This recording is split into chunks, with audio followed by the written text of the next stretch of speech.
Who am I here with? Gabriela Andrade. Tell me about your company. We're a medical device startup. We have multiple products that we're developing, but there's this one main product that we've really been focusing on over the last 4 years, bootstrapping it so far, hoping to submit it to the FDA, hopefully by the end of this year. Now we're in the stage of deciding to fundraise to strengthen our go-to market. The company originally started producing implants for anything related to cosmetic surgery, so breast implants, buttocks implants. Over the last 4 years, we've shifted to more healthcare-focused implants for urology, hepatology.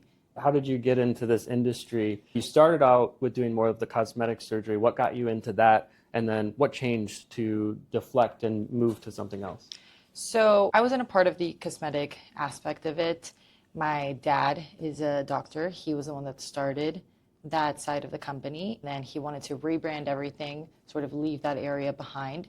And when he started developing now these new products, really with the intention of commercializing it in the US, we're originally from Colombia, and all of our production was there. We were only doing local sales in Colombia. And then he started with this idea of let's bring it to the US, let's shift away from cosmetic surgery into hepatology and gastroenterology.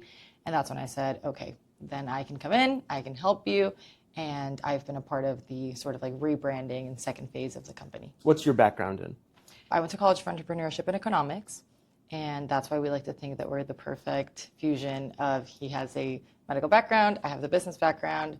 We come together, and that's how you create a MedTech company. You mentioned that you've bootstrapped the company. Has it primarily been family funding? Have you done the friends and family, the credit card round? What's been your process so far? Family funding. All of our other family businesses, some of them related in healthcare, plastic surgery, and then some not related in healthcare at all, like real estate, just really family funded. As a startup company, you run into roadblocks, you run into setbacks. Has there been a point yet where you feel like, okay, maybe we should quit, give up? Absolutely. Especially for me, I'm on the younger side. And then when you have a company that's really big, or at least a vision for a company that's really big, it can get overwhelming. And healthcare, I always talk to people around me when they're like, oh, how's it going? And I'm like, we're not making a t-shirt here. We're not just making something and then, okay, you can sell it. You have to go through all of these stages of testing, making sure that the product's feasible, making sure that it works, making sure that it's safe, effective, going through FDA, going through all of the reimbursement codes. A lot of barriers to eventually be able to sell and get to the market. When you look at a big picture, it sounds really overwhelming. And those are the times where I've been like, I don't know if I can do this. I don't know if I have it in me to do it. But at the end of the day, it's a matter of reminding yourself of why it is that you're doing it. I think also coming from a third world country, the two main things that matter to us is, one, improving the life quality of the patient. All of our implants are for illnesses that we can't cure, but we can improve the lifestyle of these patients, improve their life quality.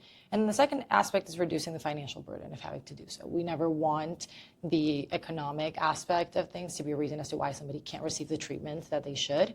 So we've held onto both of those things, and that's what I remind myself of every time that I'm like, I can't do this. I'm like, but you have to, because that's what you're supposed to be doing. How has coming from a third world country, bringing that to market here, how has that affected your work ethic and the direction of the company? I think it's actually been very interesting because we work with both people in Colombia and then people in the US. Sometimes it's a holiday in Colombia, but it's not a holiday in the US, so we got to keep going. Sometimes it's a holiday in the US and not in Colombia, so we have to keep going. And I think, honestly, sometimes it surprises me. It's like 5 p.m. on a Friday and people are already going home. In Colombia, we're used to working from 7 a.m. to 7 p.m. And it's been a good combination of learning from the American mindset of being really productive and just focusing, this is what you need to do. If you're done, all right, you can go home. And also the work ethic in Colombia, you have to work long hours. So it's been good. Tell me about a piece of unconventional advice that you received that maybe at first you thought, I don't know if this is going to work, but then turned out to be the greatest advice. Believe in yourself. Because a lot of people tell you that, and it kind of sounds like a cliche at this point. And whenever you hear it, it's like, okay, yeah, I already know that. It's actually harder than you would think. It sounds really easy, and because everybody tells you, you sort of like brush over it, and you're like, yeah, don't pay attention to it. Then you realize the importance of it, the importance of having conviction in yourself and your mission and your capabilities and your skills, and really believing in yourself at the end of the day. So it sounds easy, but putting it to practice is tougher than it sounds like. As a female entrepreneur in biotech, what roadblocks or advantages have you run into, and what advice would you have to young female entrepreneurs looking to get into the field? Roadblocks, I think obviously just being a female entrepreneur, the combination of a young female entrepreneur, maybe they look at you as, you don't have 30 years of experience, you don't know what you're talking about, I have 30 years or 40 years of experience. Sometimes I'm bossing around 50-year-old people and that to them doesn't make sense.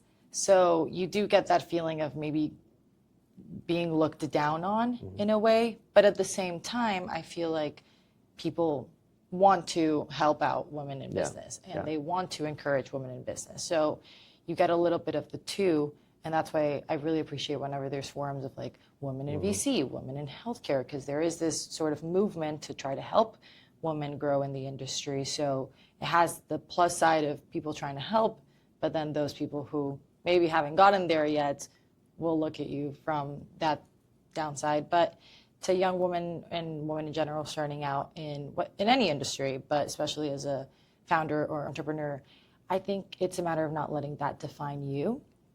There's obviously a lot more than your gender, your physical appearance, your age. I don't think that equals anything.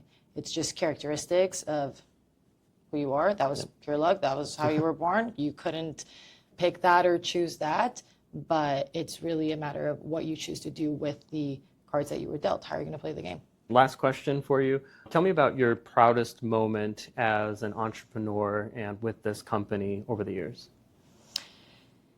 Over the years, I think the proudest moment for me was being able to see the impact that I was making and feeling really proud of realizing, okay, where was this a year ago and what have I done over that year? Because I've realized that a lot of the times we focus on milestones. We get excited when we get the FDA approval. We get excited when it's finally in the hands of the patients. We celebrate these really big milestones, but sometimes you just have to celebrate the day-to-day accomplishments. Maybe you were able to finally connect with that investor that you wanted to connect with.